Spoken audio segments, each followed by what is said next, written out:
जय माता दी दोस्तों। आज जो है सप्तमी की पूजा होने वाली है दोस्तों। माता का नाम क्या है वो हम जान लेते हैं और माता का आज नेत्र खुलना है।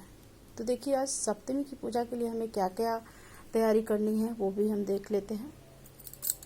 तो सबसे पहले हमें तो दीपक चाहिए होते हैं 7, पान के पत्ते चाहिए होते हैं 7। मैं दिखा दूँ, इस प्रकार से हमें 7 दीपक बना लेने हैं घी के, ठीक है। और हमें 7 पान के पत्ते चाहिए, 7 फूल चाहिए। आप पीला फूल, लाल फूल जो भी है आप ले सकते हैं, उन सभी को चाहिए। 7 बतासे चाहिए, 7 फल का केला चाहिए, 7 पीस जो है दोस्तों गुड़हल का फूल चाहिए, लाल या पीला या नीला रंग का। देखिए अपराजिता भी बहुत विशेष फल देता है, अपराजिता का पुष्प भी बहुत विशेष फल देता है। और वस्त्र आप देखिए खुद भी गहरे नीले रंग का पहने और भगवान को भी पहना है। तो भगवान को मैंने तो लाल पीला पहना रखा है, तो उसे हिलाना वर्जित रहता है क्योंकि आज माता का नेत्र खुलने वाला है। तो उसके लिए हमें एक काजल चाहिए। देखिए ये काजल आप इस प्रकार वाली भी काजल ले सकते हैं और जो काजल होता है वो गहरा वाला वो भी ले सकते हैं या खुद भी बना सकते हैं, क्योंकि माता को काजल का भाव करना है। तो इस प्रकार से आप काजल ले सकते हैं। तो देखिए पुष्प होने चाहिए और पुष्प के बाद हमने देखिए अखंड दीपक तो जलता ही रहता है। ये गणेश जी के पास जो दीपक है वो जलता रहता है। तो इन सभी को करके हमने गणेश जी की पूजा कर ली है। माता का जो है नेत्र मैंने खुलवा दिया है, क्योंकि एक हाथ से वीडियो बनाना बड़ा मुश्किल होता है दोस्तों। तो देखिए सभी भगवान का मैंने स्नान करवा दिया है। मैं माता का भी दर्शन करवाती हूँ। इस काजल से मैंने नेत्र उनका खोल दिया है। और आज के दिन सिंदूर भी चढ़ेगा या फिर कल चढ़ा सकते हैं, क्योंकि आज जो है 1:56 तक के जो है षष्ठी जो छठा दिन होता है वही है, और 1:56 के बाद हमारा सप्तमी तिथि स्टार्ट हो रहा है।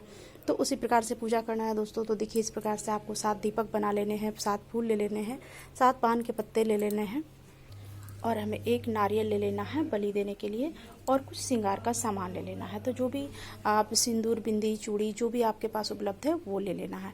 तो इन सभी को माता को समर्पित करना है। तो देखिए पूजा का क्रम कैसे स्टार्ट करना है।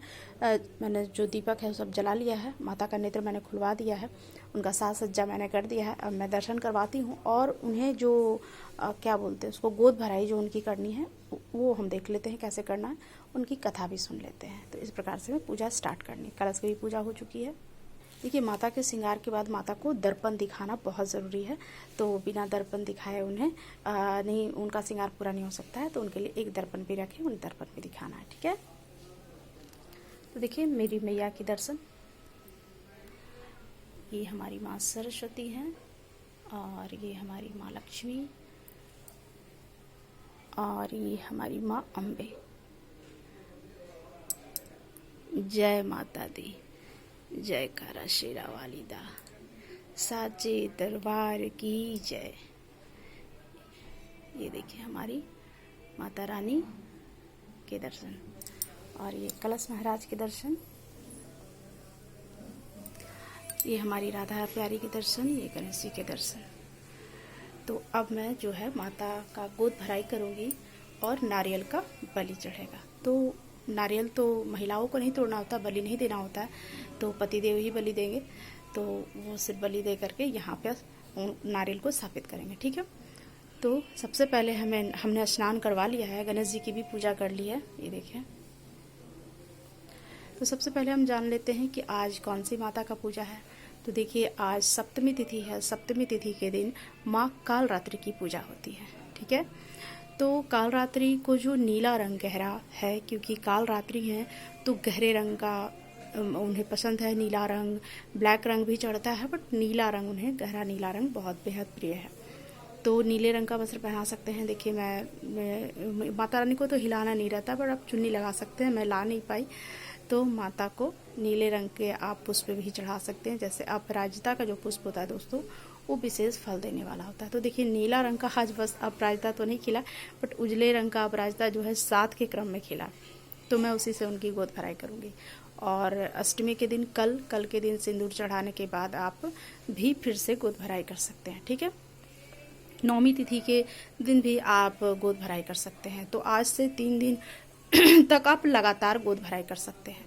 तो माता का जो सेवा है वो दिन रात करने पर बड़ा ही अच्छा मन को सुकून और शांति मिलता है। आपके घर परिवार में बहुत सारी खुशहाली आती हैं, सभी प्रकार की जो कष्ट है वो दूर होती हैं, बाधाएं हैं जो दूर होती हैं माता के सेवा से।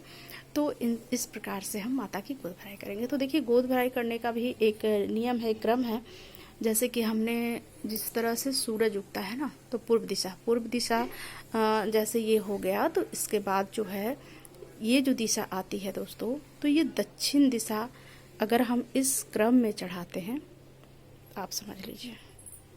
बहुतों का कमेंट था दोस्तों, इस देखिए, अगर हम पान के पत्ते यहाँ स्टार्ट से लगाते हैं, ठीक है, तो ये 1 2 3 4 5 6 7 इस क्रम में आपका इधर दक्षिण दिशा के तरफ बढ़ेगा आगे, ठीक है। लेकिन हमें जो ये सही क्रम जो है इस प्रकार से लगाना है, इधर से दक्षिण दिशा की ओर से आपको ऐसे चलना है, ठीक है। 1 2 3 4 5 6 7 इस प्रकार से क्रम से। तो सबसे पहले हमें गोद भराई के लिए पान के पत्ते ले लेने हैं 7। तो इस प्रकार से पत्तों को लगा लेना है।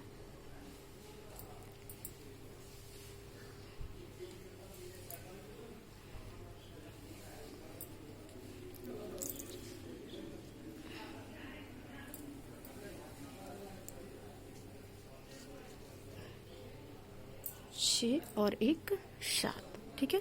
तो इस प्रकार से हमने पान के पत्ते को लगा लिया। अब इस पे हमें अक्षत समर्पित करने हैं। अक्षत का भी क्रम वही रहेगा। अक्षतम समर्पयामि, अक्षतम समर्पयामि, अक्षतम समर्पयामि, अक्षतम समर्पयामि। इस प्रकार से हमें अक्षत भरने हैं, ठीक है। इसके बाद हमें पुष्प चाहिए होते हैं। देखिए, पहले माता को भी पुष्प में कुछ चढ़ा लूँ। इतने बड़े पुष्प हैं कि माँ तो ढकी जाती हैं पूरा। यहाँ भी पुष्पम समर्पयामि करके हमें 7 के क्रम में चढ़ा लेने। 7 नहीं है तो 5 भी चढ़ा सकते हैं, 5 नहीं है तो 3 भी चढ़ा सकते हैं, ठीक है। जिस प्रकार से है उसी प्रकार से। कोई चढ़ावे वाला पैसा मांगा। तो इस प्रकार से हमें जो है अक्षत का क्रम इस तरीके से लगा लेना चाहिए। पुष्पम समर्पयामि, पुष्पम समर्पयामि। ये देखिए, अपराजिता का पुष्प है दोस्तों, तो इसे भी हम माता को समर्पित कर देते हैं। पुष्पम समर्पयामि।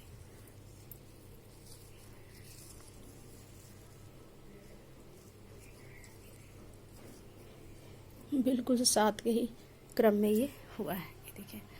तो इस प्रकार से अब हमें दीपक जला लेने हैं। कुछ पीले पुष्प भी आप चढ़ा दें।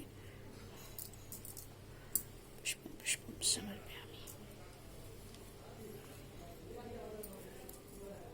गजराज को हमें चढ़ा देना है। तो देखिए, इस प्रकार से हमें माँ कालरात्रि की जो पूजा है, उन्हें वस्त्र में गहरे नीले रंग का वस्त्र आप पहनाएं। उसके बाद उन्हें भोग में जो है गुड़ का, जो गुड़ से बनी हुई मिठाई है, जो गुड़ से बनी हुई मिठाई होती है दोस्तों, उसका भोग लगाए। नहीं है तो आप गुड़ का भोग लगा सकते हैं। और जो हवन है आज भी उसी तरीके से। और मध भी माँ कालरात्रि को बेहद प्रिय है, क्योंकि वो जो असुरों का जो वध करने के लिए आई थी, तो जब असुर का वो वध करती थी ना, तो वो असुर के रक्त जो गिरते थे, वो फिर से वो उतने असुर पैदा हो जाते थे। तो माँ कालरात्रि ने कहा कि उन्होंने ये रूप धारण इसलिए किया क्योंकि जब बलि लेती है माँ ना, हर स्वरूप में बलि नहीं चढ़ता दोस्तों। जैसे पार्वती जी है, पार्वती माता है, उनका हम तीज पे व्रत करते हैं, किसी चीज पे व्रत करते हैं, तो उन्हें बलि नहीं चढ़ाई जाती है। तो काली जो है, माँ काली, देखिए जो माँ काली का स्वरूप है ना दोस्तों, इन बलि जो है इन्हीं को चढ़ता है। इनका जो माँ कालरात्रि का है, उनका जो मतलब क्या बोलते हैं उसको, तो माता को जो 9 रूप अलग अलग धारण करने पड़े, उन सभी के मतलब अलग अलग कारण थे, अलग अलग रीजन थे। इसलिए माँ ने 9 रूप धरे, क्योंकि 9 रूप का अलग विशेष महत्व है, 9 रूप का अलग विशेष फल है अपना, और 9 रूप में अलग महाकाली जो है सर्वश्रेष्ठ है, क्योंकि हर एक तरह के बुराई पे जो जीत है माँ काली ने लिया है। और इसीलिए जब वो रक्त बीज का जो वध करती थी ना, तो वो रक्त बीज जो था वो फिर से उत्पन्न हो, जब उनका खून जो है जब धरती पे गिरता था, तो उतने रक्त बीज और भी उत्पन्न हो जाते थे। तो इसीलिए माँ ने इसे काली रूप धारण किया और जितने भी राक्षसों का वध वो कर रही थी ना, तो अपने मुंह में ही उनके लहू को पी रही थी। तो इसलिए फिर एक भी असुर पैदा नहीं हुए और सभी का संहार हो गया। तो इसीलिए कालरात्रि का जो पूजा है, महाकाली का जो पूजा है, वो इसीलिए माँ ने ये रूप को धारण किया। तो इस प्रकार से ये कथा है दोस्तों। तो माँ काली जो है सबसे शक्तिशाली और सबसे सर्वश्रेष्ठ माता है। जिन्हें सिद्धि प्राप्त करनी होती है, तो वो विजय प्राप्त करनी होती है, तो वो माँ काली की पूजा करते हैं। और बहुत सारे अगर शरीर में रोग कष्ट भी हैं, तो इसके लिए भी माँ काली का पूजा किया जाता है। तो देखिए, हमने पान के पत्ते लगा लिए हैं, अक्षत चढ़ा लिए, पुष्प चढ़ा लिए। अब हमें नारियल की बलि देनी है दीपक जलाने के बाद। फिर हमें गुड़ और मध से आज भी होम करना है, घी से। देखिए, तो पहले हमने दीपक जला लिया है इस प्रकार से, ठीक है। माता को भाव करते हुए धूपम दीपम समर्पयामि, इस प्रकार से हमें माता को धूप दीप दिखाने हैं। और कलश देवता को भी। फिर हमें दीपक जो है यहाँ पे सभी दीपक को स्थापित कर देने हैं इस प्रकार से।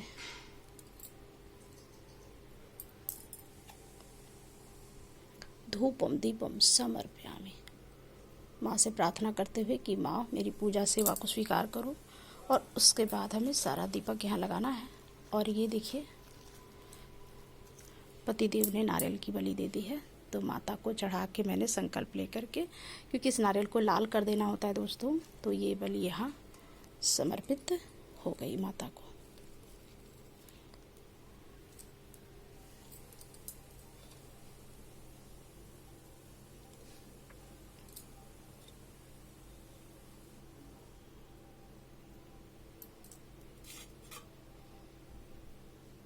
और ये जो नारियल है दोस्तों, जो बलि आज पड़ा है,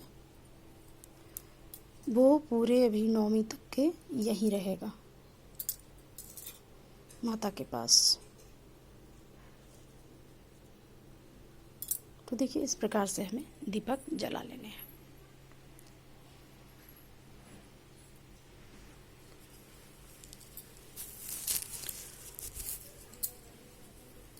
थोड़े से पुष्पम पुष्पम समर्पयामि।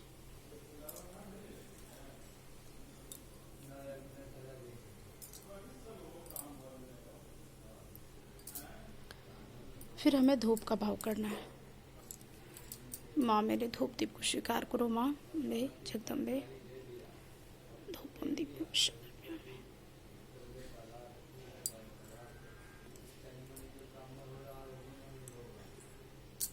माता को जलम समर्पयामि।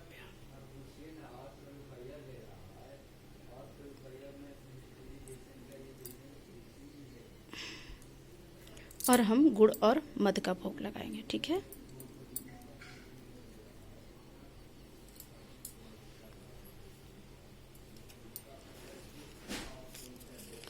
कुछ हमें दक्षिणा भी समर्पित करने हैं। दक्षिणा दक्षिणम समर्पयामि। ताशं भोगं प्रसादं समर्पयामि। प्रसादं समर्पयामि।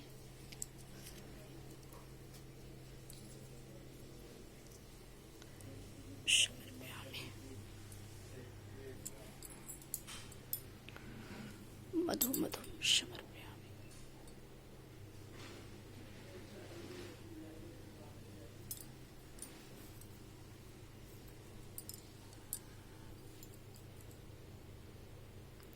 इस प्रकार से हमें साबुत एक गुड़ जो माता को है समर्पित कर देने चाहिए। भोगम शादम समर्पयामि। और ये जो प्रसाद उतरेगा दोस्तों, इसे आप किसी चीज़ में भी इस्तेमाल कर सकते हैं, खाने में, बच्चों के दूध में, खीर में, ठीक है। तो ये माता का दया और प्रसाद है। तो इस प्रकार से जो गोद भराई की रस्म है वो भी माता की हो गई। और अब हमें होम करना है। होम के द्वारा ही माता के पास हमारा पूजा पहुंचेगा दोस्तों। तो हमें होम करना है। होम करने के लिए भी हमें वही घी से होम करना है।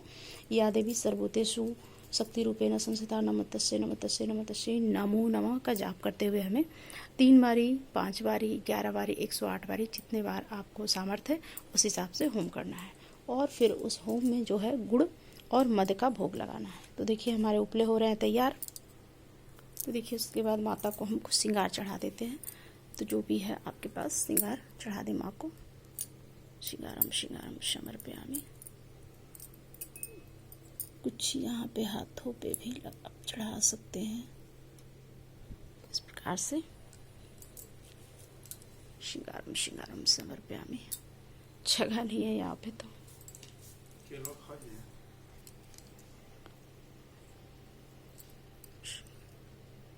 समर्पयामि। बिंदी भी मैं यहीं पे लगा देती हूँ। तो इस प्रकार से हमारे उपले हो रहे हैं तैयार।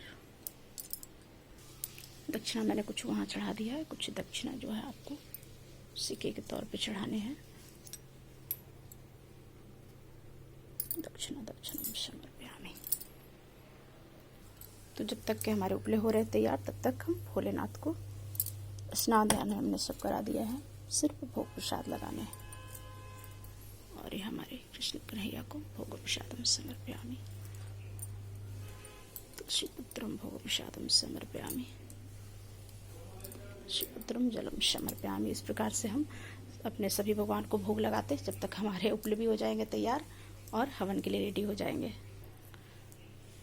भोग प्रसादम समर्पयामि माँ। यहाँ पे जगह हो गया बिल्कुल पूरा, तो मैं इसे कहीं और पे रखती हूँ माँ को भोग लगा के। माँ भोग प्रसादम समर्पयामि। या तो इससे यहाँ में नहीं, यहाँ पे नहीं हो पाएगा, भर गया पूरा।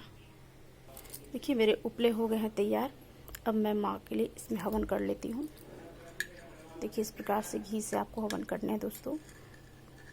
या देवी सर्वभूतेषु शक्ति रूपेण संस्थिता नमस्तस्यै नमस्तस्यै नमस्तस्यै नमो नमः। धूपम दीपम समर्पयामि। भोगं प्रसादं समर्पयामि। या देवी सर्वभूतेषु दयारूपेण संस्थिता नमस्तस्यै नमो नमः। भोगं प्रसादं समर्पयामि। या देवी सर्वभूतेषु शक्ति रूपेण संस्थिता नमस्तस्यै नमस्तस्यै नमस्तस्यै नमः। या देवी सर्वभूतेषु दयारूपेण संस्थिता नमस्तस्यै नमस्तस्यै नमस्तस्यै नमो नमः। या देवी सर्वभूतेषु लक्ष्मी रूपेण संस्थिता नमस्तस्यै नमस्तस्यै नमस्तस्यै नमो नमः। या देवी सर्वभूतेषु शक्ति रूपेण संस्थिता नमस्तस्यै नमस्तस्यै नमस्तस्यै नमो नमः। या देवी सर्वभूतेषु विद्या रूपेण संस्थिता नमस्तस्यै नमस्तस्यै नमस्तस्यै नमो नमः। या देवी सर्वभूतेषु लज्जा रूपेण संस्थिता नमस्तस्यै नमस्तस्यै नमस्तस्यै नमो नमः।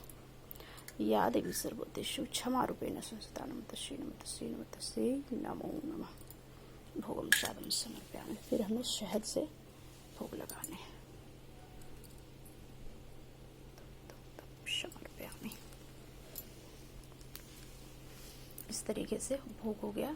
उसके बाद पाठ करने के बाद इसमें हमें आचमनियम करवाना होता है दोस्तों। जब हमने पाठ पूरा कर लेंगे उसके बाद हमें माता का आरती करना है। माता का आरती करने के बाद फिर आचमनियम माता को करवाना है। तो इस प्रकार से सप्तमी की पूजा होती है दोस्तों। तो आप लोग भी अच्छे से करें और माता का सेवा जितना करेंगे उतना मन को शांति सुकून और मतलब शरीर आपका बिल्कुल लगेगा कि स्वस्थ एकदम, किसी तरीके का कोई कमी नहीं होगी माता के रहते। तो इस प्रकार से सिंदूर मैंने आज भी चरण में ही चढ़ाया। मैं कल जो सिंदूर है वो माता को श्रृंगार में लगाऊंगी। तो इस प्रकार से महालक्ष्मी माई को सिंदूर चढ़ गया। माता सरस्वती को भी नवरात्रि पे सिंदूर लगता है, हमेशा नहीं लगता है। तो नवरात्रि पे माता को सिंदूर लगता है। तो इस प्रकार से देखिए हमारे सभी देवी देवताओं की पूजा हो गई है दोस्तों। राधा कृष्ण की भी पूजा हो गई, भोग प्रसाद लग गया, भोलेनाथ की भी पूजा हो गई। देखिए तो अब मैं पाठ करूँगी। पाठ करने के बाद मैं आरती करूँगी। ये मेरे जौ। तो इस प्रकार से सभी को मेरी तरफ से आज माँ कालरात्रि से आप प्रार्थना करें कि माँ मुझे शक्ति दे इस धरती पे रहने का, और अपने देश दुनिया अपने राजा के लिए भी प्रार्थना करें कि हमारा देश बिल्कुल अच्छा हो, सुखमय हो, सुरक्षित हो, ताकि हम भी सुरक्षित रहे। हमारे राजा सुरक्षित अगर नहीं रहेंगे तो हम कैसे रहेंगे। तो इसलिए हमारे राजा के लिए भी प्रार्थना हमें करनी है। उनकी लंबी उम्र हो, उनकी स्वस्थ शरीर उनका हो और हमारे देश को अच्छे अंतकाल तक चलाए। तो इसी प्रार्थना के साथ मैं माँ कालरात्रि से प्रार्थना करती हूँ कि सभी लोग, देश संसार घर परिवार सभी लोग सुखी रहें और सभी की जय हो। माँ कालरात्रि की जय हो, माँ अम्बे की जय हो, इस प्रकार से करते हुए माता से प्रार्थना अपनी पूजा को संपूर्ण करें। और देखिए कल अष्टमी तिथि है, तो अष्टमी तिथि पे भी आप श्रृंगार करेंगे, आप गोद भराई करेंगे और कल जो है भूरे की बलि पड़ेगी। तो देखिए हमारे क्या इस बार भूरे की बलि नहीं पड़ेगी, सिर्फ नारियल का ही बलि से काम चलाना पड़ेगा, क्योंकि कुछ रीज़न है इसलिए, ठीक है। तो आप लोग कर रहे हैं अगर दुर्गा सप्तमी, तो आप अष्टमी के दिन भूरे की बलि और बेल का भी बलि पड़ता है। तो लेकिन जो सादा पाठ और संपूर्ण पाठ की जो मैंने बात की थी दोस्तों, तो उसमें हमें यही ध्यान रखना होता है कि जब हम सादा पाठ करते हैं तो हमें बस 1-2 ही बलि देनी होती है, और जब हम संपूर्ण पाठ करते हैं तब हमें बहुत सारी बलि देनी होती है। पंचमी तिथि से, पंचमी को अदरक, षष्ठी को नींबू का पड़ता है, अष्टमी को बेल का, सप्तमी को नारियल का, और अष्टमी को भूरे का भी बलि पड़ता है, और नौमी को भी भूरे का बलि पड़ता है। जो पम्पकिन होता है ना, कोहड़ा, नौमी के दिन उसका भी बलि पड़ता है। तो इस प्रकार से सादे पाठ में और संपूर्ण पाठ में दोनों में अंतर होता है दोस्तों। तो उसमें बलि का बहुत सारा महत्व होता है, और सोने का, खाने का, उसमें बहुत सारा चीज़ वर्जित होता है दोस्तों। तो इस प्रकार से आपको ध्यान रखना है। तो आपने जिस प्रकार से नवरात्रि का व्रत किया है आप कीजिए, और माता रानी से प्रार्थना कीजिए। तो सबको मेरी तरफ से जय माता दी। और अब मेरे पाठ का समय हो गया, मैं पाठ करूँगी और उसके बाद फिर आरती करूँगी। तो सभी को मेरी तरफ से जय माता दी।